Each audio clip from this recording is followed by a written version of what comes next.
Assalamualaikum warahmatullahi wabarakatuh. Perkenalkan, saya Kafifah Nur Soleka dengan NIM 20250009. Saya beranggotakan dengan Helda Otilulia dengan NIM 20250007. Kami dari kelompok 8. Kami di sini akan membahas soal-soal tentang kegawat daruratan kehamilan. Selamat menonton. Soal nomor 1, seorang perempuan usia 28 tahun, G2 P1A0, hamil 36 minggu, datang ke TPMB diantar oleh keluarganya dengan keluhan kejang-kejang. Hasil pemeriksaan, KO tidak sadar, tekanan darah 160/110, nadi 100 kali per menit, suhu 37, frekuensi 16 kali per menit, DJJ 160 kali per menit tidak teratur, TFO 3 jari di bawah simbiosis, presentasi kepala punggung kanan, dan edema pada wajah, tangan, dan kaki, protein urin 13. Apakah diagnosis yang paling mungkin pada kasus tersebut? A. Eklamsia, B. Hipertensi kronik, C. Preeklamsia berat, D. Preeklamsia ringan, dan E. Hipertensi gestasional. Jawabannya A. Eklamsia. Karena kondisi tersebut mengarah pada tanda dan gejala eklamsia, di mana tubuh kejang, agitasi parah, seperti stres dan depresi, tubuh tidak sadarkan diri, adanya protein di dalam urin atau dikenal sebagai proteinuria, tekanan darah meningkat dalam tubuh sekitar di atas 160/110, edema pada wajah, tangan, dan kaki. Soal nomor 2, seorang perempuan usia 36 tahun, G4 P3A0, hamil 28 minggu, datang ke TPMB dengan keluhan mengeluarkan darah segar, hanis anamnesis tanpa nyeri.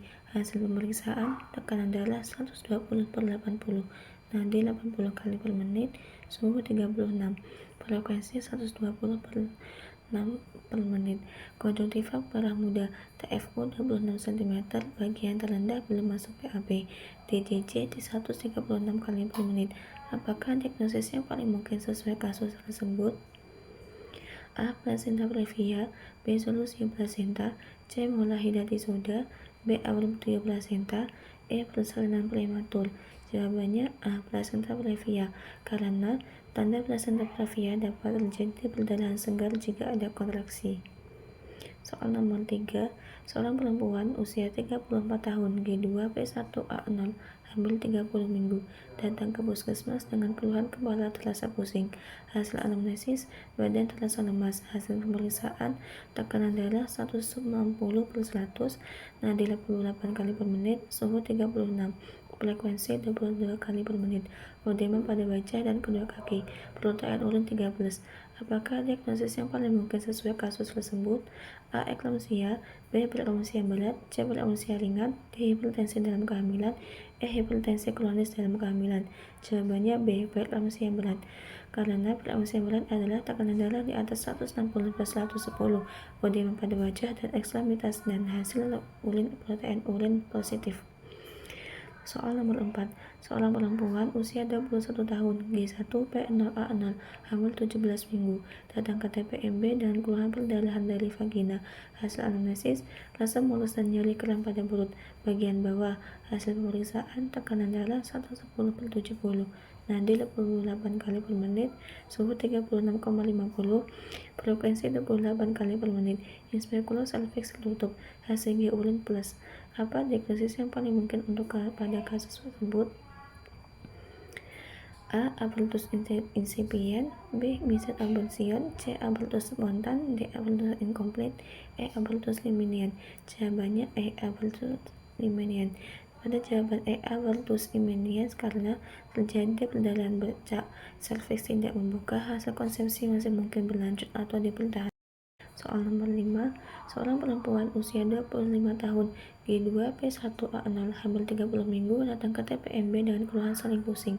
Hasil anamnesis, mudah lelah. Hasil pemeriksaan, tekanan darah 100/70, nadi 80 kali per menit, suhu 37, frekuensi 20, konjungtiva pucat, TFO 30 cm, punggung kanan, DJJ 140 kali per menit, teratur, HB 10 gram per del.